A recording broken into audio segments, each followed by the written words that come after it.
Não fui convidada para o casamento da minha irmã. Descobri isso de uma maneira inesperada enquanto segurava um prato de papel com salada de macarrão, entre a mesa de limonada e um cooler cheio de cerveja. Era um dia quente de junho, o tipo de calor que faz com que os garfos de plástico se dobrem ao tentar pegar uma salada de batata. Minha tia tinha acabado de colocar uma playlist do Tracy Lawrence, e o choro de uma criança vinha de perto da cama elástica inflável. Foi a minha prima Jenny quem, de forma bem descontraída, soltou a bomba. Ela estava vindo da churrasqueira, ajeitando o cabelo com uma das mãos, enquanto segurava um cachorro quente com a outra. Com um sorriso largo e a voz animada, ela perguntou: "Você vai voar para o grande dia da Matt ou vai de carro?" Eu, meio atônita, pisquei e respondi: "Que grande dia!" Ela riu achando que eu estava fazendo uma piada. "O casamento, claro. Ela finalmente vai se casar com aquele cara do gel no cabelo. James, não é?" Sorri, como se soubesse exatamente do que ela estava falando, e apenas respondi: "Ah, claro, isso mesmo." Então, como uma desculpa para fugir daquele momento, me afastei dizendo que ia verificar os ovos de Devilled, que era um código entre mim e eu mesma para sentar no carro com o ar-condicionado ligado no máximo, tentando respirar enquanto um silêncio estranho tomava conta de mim. Aquele silêncio não era um mero som, era um peso. Um peso que estava apertando meu peito e me fazendo sentir uma falta de ar. Meline, minha irmã caçula, não era só minha irmã. Ela era mais que isso. Depois que nosso pai faleceu, eu assumi a responsabilidade de ajudar a criá-la, de ser sua segunda mãe. Eu estava lá quando ela ficou doente na primeira festa da faculdade, segurei seu cabelo, fui a pessoa que lhe mandou dinheiro quando ela esqueceu de pagar o aluguel, sem nem pensar duas vezes. Fui eu quem a aconselhou quando ela teve seus primeiros ataques de pânico, lhe enviando um cobertor pesado para acalmá-la. E foi também eu quem ficou ao telefone com ela naquela noite em que ela pensava que James a estava traindo. E agora, no entanto, ela estava prestes a se casar com ele. E, de alguma forma, havia montado uma grande cerimônia, com flores, decoração e uma lista de convidados que, inexplicavelmente, não me incluía. Olhei para o prato de salada de macarrão nas minhas mãos, que já estava começando a transpirar devido ao calor, e não conseguia entender nada do que estava acontecendo. Eu nunca soube como os outros viam nossa relação. Para mim, Meline sempre foi minha irmã mais nova, mas mais importante ainda, ela era minha responsabilidade. Era alguém que eu cuidava com muito carinho, com muita dedicação. Era minha irmã, mas ao mesmo tempo, ela era minha filha. Agora, ela estava se casando com James, e aparentemente eu era a única que parecia surpresa com isso. Sentei no meu carro por 10 minutos, tentando decidir se aquilo me magoava, me deixava com raiva ou se simplesmente eu estava apenas cansada. No final das contas, a resposta era sim para todas essas emoções. Cada uma delas vinha forte, se misturando em uma sensação confusa e difícil de processar. Dentro da casa, pude ver de longe que já tinham cortado o bolo de morango. Minha prima Jenny estava conversando animadamente com minha mãe, que, como sempre, parecia impecável em seu vestido de verão azul claro. Ela estava calma, tranquila, como se tudo estivesse perfeito, como se a vida dela estivesse exatamente como deveria ser. Olhei para a janela e vi a cena, como se estivesse vendo uma peça de teatro sendo encenada para mim, e tudo parecia tão irreal. Não tinha como eu estar ali, observando tudo e não me sentir deslocada. Afinal, Meline não apenas havia planejado um casamento de sonho, como também havia feito isso sem sequer me mencionar, sem me dar uma pista de que eu, sua irmã, não seria convidada. Eu estava ali, de pé, com o prato de salada, entre o som da festa e o silêncio de meus próprios pensamentos, tentando entender tudo aquilo. Esperei 2 dias antes de ligar para minha mãe. Não foi porque eu precisava de tempo para me acalmar. Eu não estava exatamente brava ou irritada. Na verdade, eu estava mais confusa do que qualquer coisa. O que eu queria mesmo era ouvir da boca dela que tudo tinha sido planejado sem mim, sem sequer me consultar. Ela atendeu no segundo toque. "Oi, filha", disse com aquela voz calorosa, mas ao mesmo tempo prática, que ela usava para lidar com atendentes de lojas ou voluntários de igreja. Consegui imaginar ela na cozinha, limpando a bancada com um pano de prato, o telefone entre o rosto e o ombro. "Está tudo bem? Só tenho uma perguntinha", disse, tentando não demonstrar a pressão que sentia. "A Mad vai se casar?" Ela hesitou por um momento. Eu podia ouvir o som da geladeira sendo fechada. "Sim", ela respondeu, quase como se eu tivesse perguntado se a correspondência tinha chegado. "Na verdade, é no próximo mês. Não sabíamos se você ia poder vir." "Eu não sabia que isso estava acontecendo", respondi, com a voz trêmula de surpresa. Ela riu suavemente. "Ah, Claire, não seja dramática." A palavra de sempre. Dramática. Era o mesmo tom que ela usou quando eu chorei no funeral do papai e ela me disse para me recompor. O mesmo tom de quando eu a liguei desesperada depois de perder meu emprego e ela me disse: "Não dramatize, querida. Você vai se reerguer." Eu sabia que o tom dela estava mudando, que ela estava tentando minimizar a situação, mas eu não podia deixar passar. A conversa seguiu com um silêncio pesado. "Você sabe", ela continuou. "A Meline queria algo pequeno, só família." Eu me forcei a manter a calma. Eu era família, pensei. "Sim, mas você está sempre viajando, e essas coisas são complicadas." Os pais do James deram muito palpite, e havia poucos lugares. Eu sabia que ela estava tentando justificar a decisão, mas em nenhum momento ela mencionou a minha falta, o fato de que eu, sua filha, estava sendo excluída de algo tão importante. "Você não está brava, está?" ela perguntou de repente, com um tom mais suave. Eu suspirei, sentindo o peso das palavras. "Não sei o que estou." Mais silêncio. Esse, mais pesado, mais sufocante. Achamos que seria mais fácil assim. Menos pressão para todo mundo. Foi aí que percebi que não era que eles tivessem me esquecido. Era que, na verdade, eu era fácil de apagar. Finalizamos a conversa com um simples "tudo bem, querida." E logo depois desliguei o telefone. Fiquei olhando para ele por um bom tempo, sem saber o que fazer. Depois, abri o calendário e rolei até o mês seguinte, indo direto para o fim de semana do casamento. Não havia nada agendado, nem RSVP, nem confirmação de presença. A ausência foi definitiva. Não gritei, não postei nada nas redes sociais. Não liguei para Meline exigindo uma explicação. Não redigi uma mensagem triste e cheia de lamentações que ninguém responderia. Em vez disso, comprei uma passagem para a Islândia. Ninguém soube de nada. Não contei aos meus colegas de trabalho, nem ao vizinho que costumava pegar minha correspondência. Não avisei minha amiga Júlia, que já tinha estado ao meu lado em diversas situações difíceis e sabia até o meu pedido de café de cor. Simplesmente parei de responder. Na sexta-feira, pedi férias ao RH. Fiz as malas e deixei um bilhete na minha geladeira. Fui. Não espere por mim. O voo para Reykjavik foi silencioso. Não assisti a filme nenhum. Não li nada. Fiquei apenas observando o mapa do voo na tela do assento, com a linha branca brilhando ao atravessar a Groenlândia, como uma cicatriz, e me perguntando o que mais poderia mudar em minha vida a partir dali. Ao amanhecer, eu me encontrava de pé, observando a paisagem de uma cabana alugada, esculpida em uma colina de rochas vulcânicas. A cabana estava coberta, parcialmente, por musgo, e o ar que se estendia ao meu redor era preenchido por um silêncio profundo e inebriante. O lago que se estendia à minha frente parecia congelado, embora não estivesse.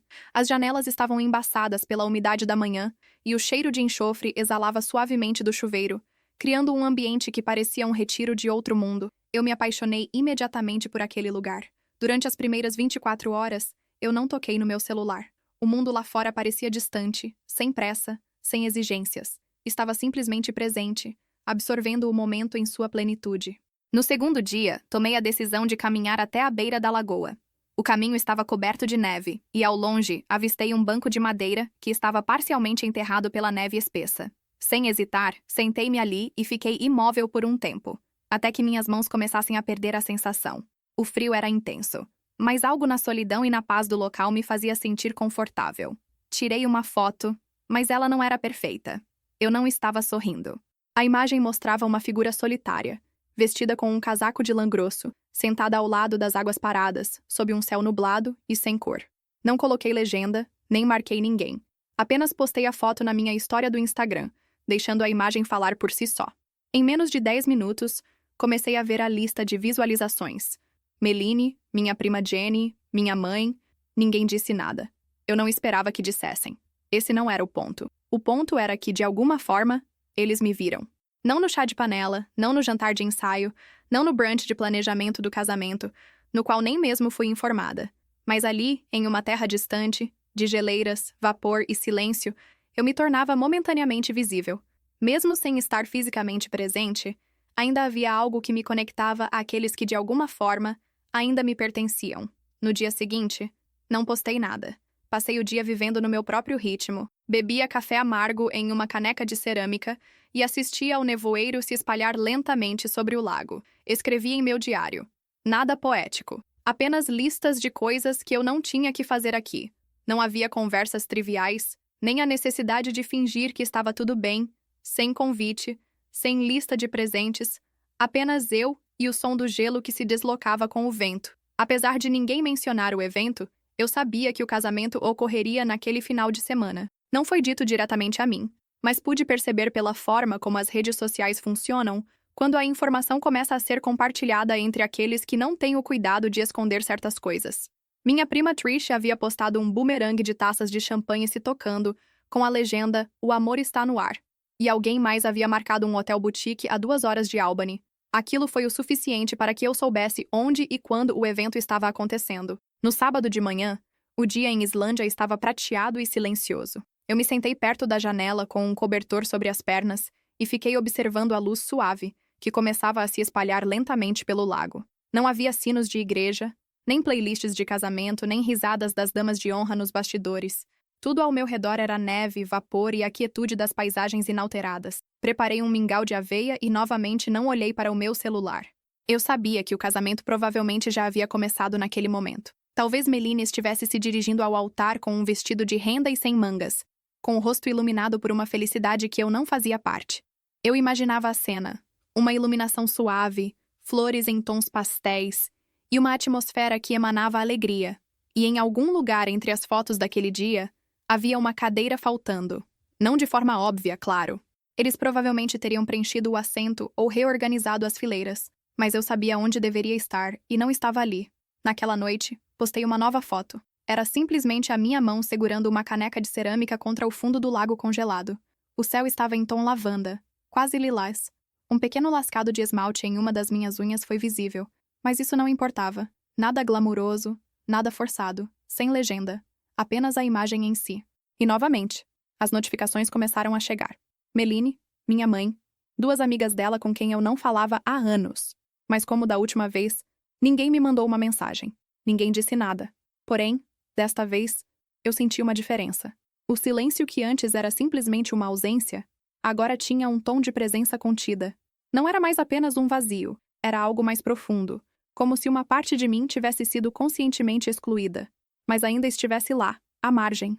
Imaginei-os, olhando seus celulares entre uma dança e outra, ou durante a pausa para a sobremesa, vendo minha postagem em um momento de pausa e se perguntando se aquilo tinha algum significado. E sim, tinha. Significava que eu sabia o que estava acontecendo. Significava que eu estava observando, não por inveja ou malícia, mas porque por um tempo eu fui importante ali. E agora, já não mais. Não o suficiente para ser convidada, mas o suficiente para assombrar as bordas da foto. Invisível, mas ainda presente. Não postei nada por mais 2 dias. Deixei o silêncio se expandir, permitindo que eles preenchessem esse espaço com a história que precisavam contar a si mesmos. Eu não tinha mais nada a acrescentar. Eu não era mais parte disso. E não havia mais necessidade de insistir. 3 dias depois do casamento, acordei com o som do meu celular vibrando incessantemente na mesa de cabeceira.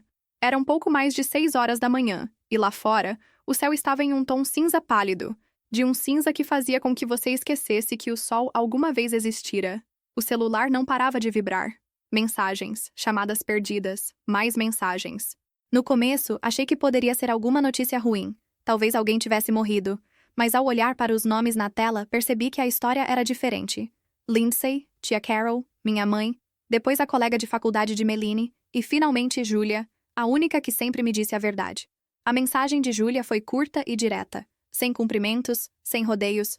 Você precisa ver isso. Ela anexou um link, um TikTok, sem contexto. Apenas uma miniatura que mostrava o que parecia ser uma recepção e algo borrado voando pelo ar. Hesitei por um momento.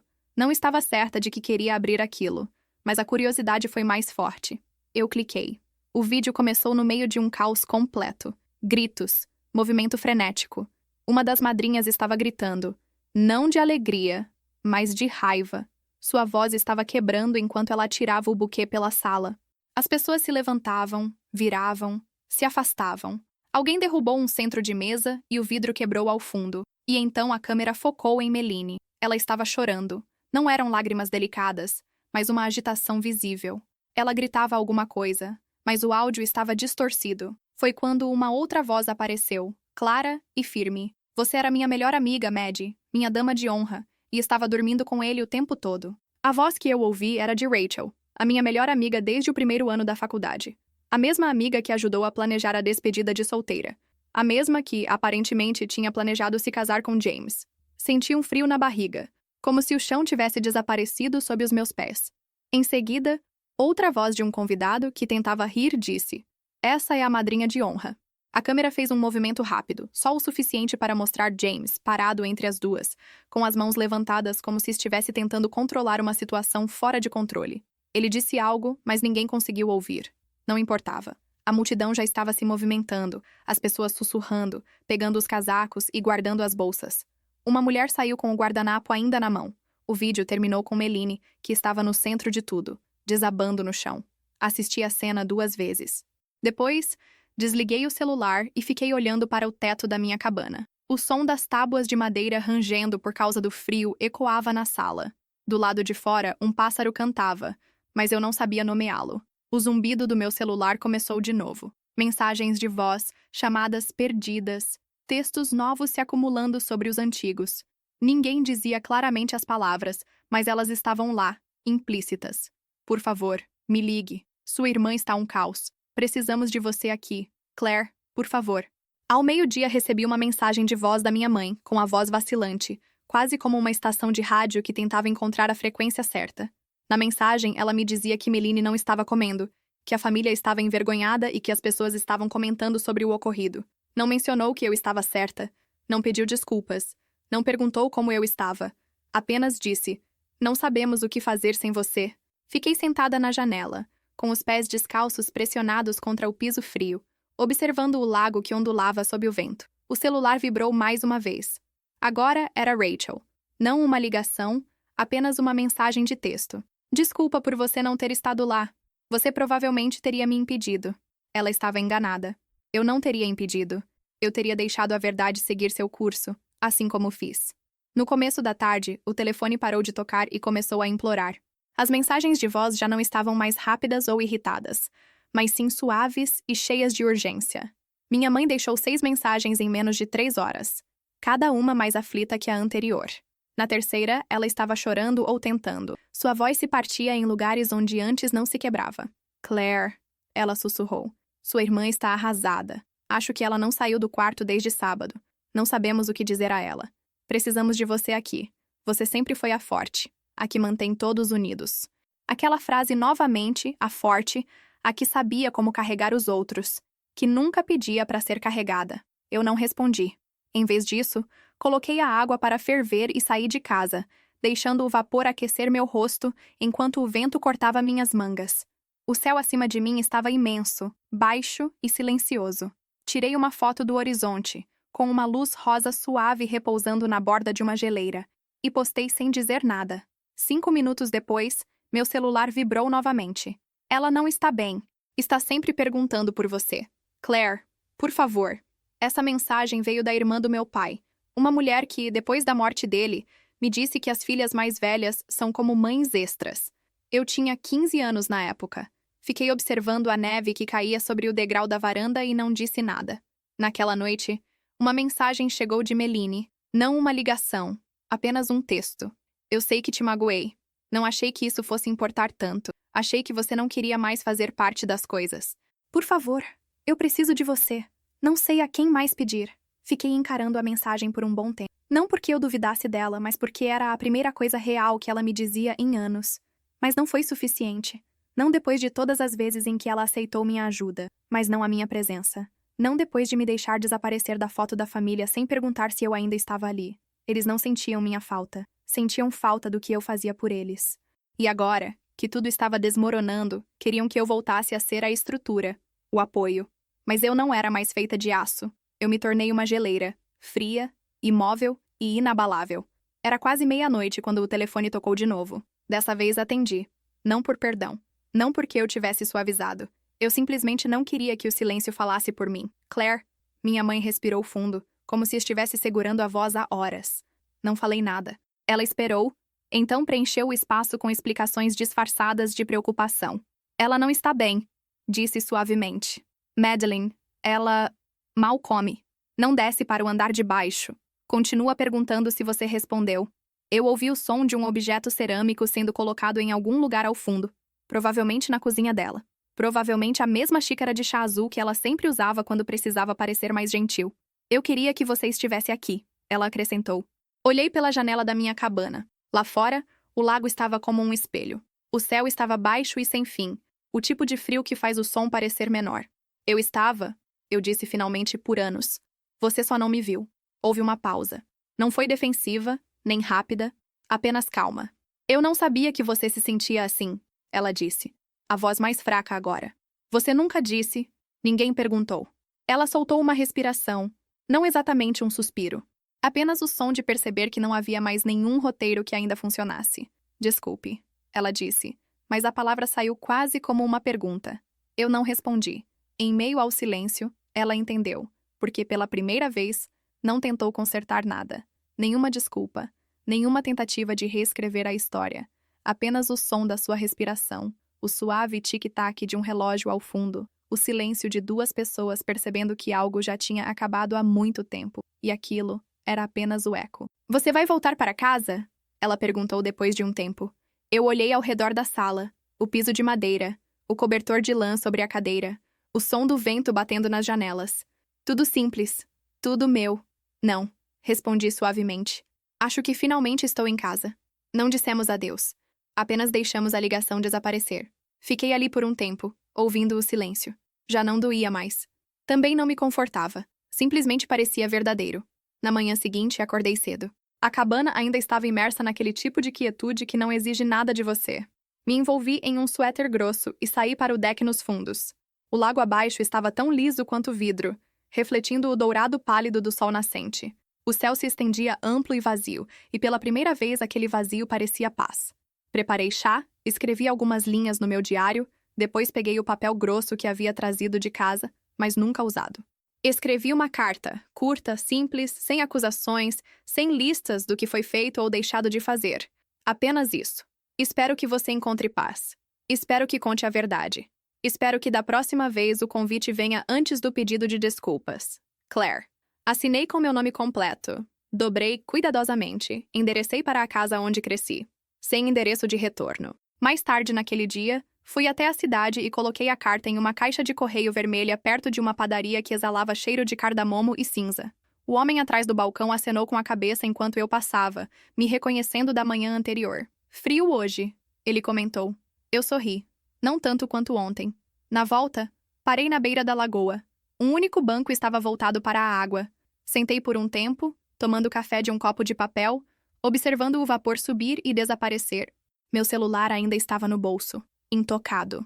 Quando voltei para a cabana, postei a última foto. Uma cadeira, de madeira, vazia, enquadrada pela neve. Além dela, o lago, sem legenda. Mas eu sabia que eles veriam.